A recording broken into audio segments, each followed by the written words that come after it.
Leads are money. Okay, so how do you determine what the value of a lead is? I'm going to show you.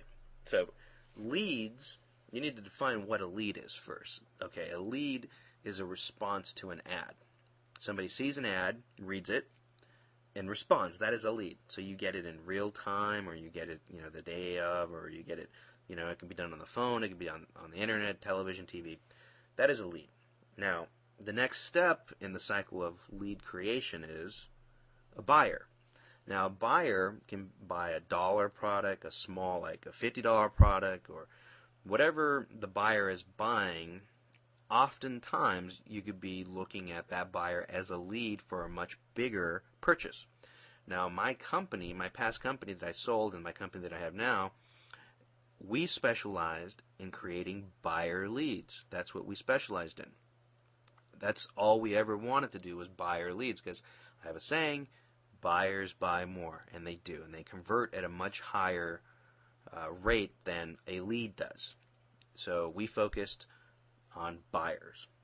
And then the third type of lead is data or a list. And I gotta be careful saying that, because lists are not leads, and people often confuse lists as leads. It's data. It's a list.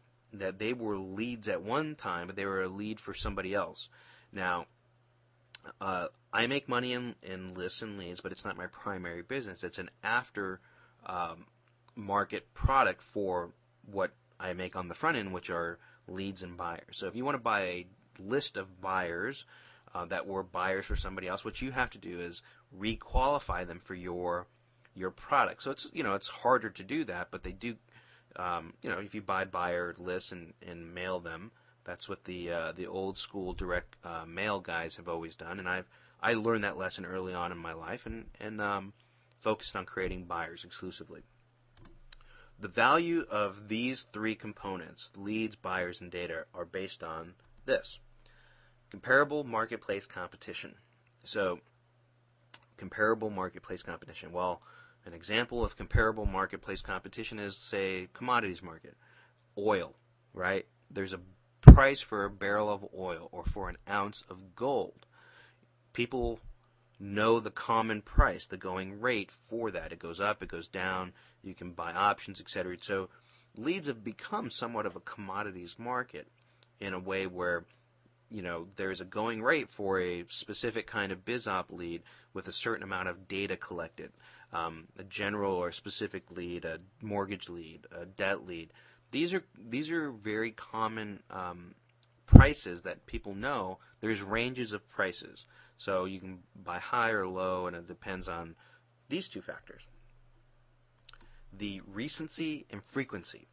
The recency and frequency mean, out of the lead, buyer, data scenario, whichever three you're applying the recency and frequency to, how recent, how fresh are the leads, are the buyers, is the data, and how frequent have they been sold?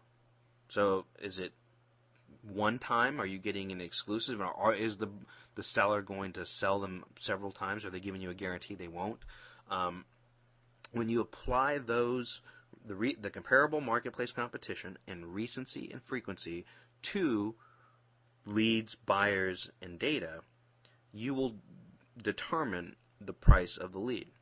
Now, comparable marketplace competition means, well, I can get the same list or data for whatever amount, and it's only been sold however many times, and so you start applying these factors, and you can determine what you should be paying based off of all of these factors built into the value of a lead. But leads are money. Guaranteed leads are money. It's like having cash in your hands if you have leads, right? If you're creating customers, you have cash.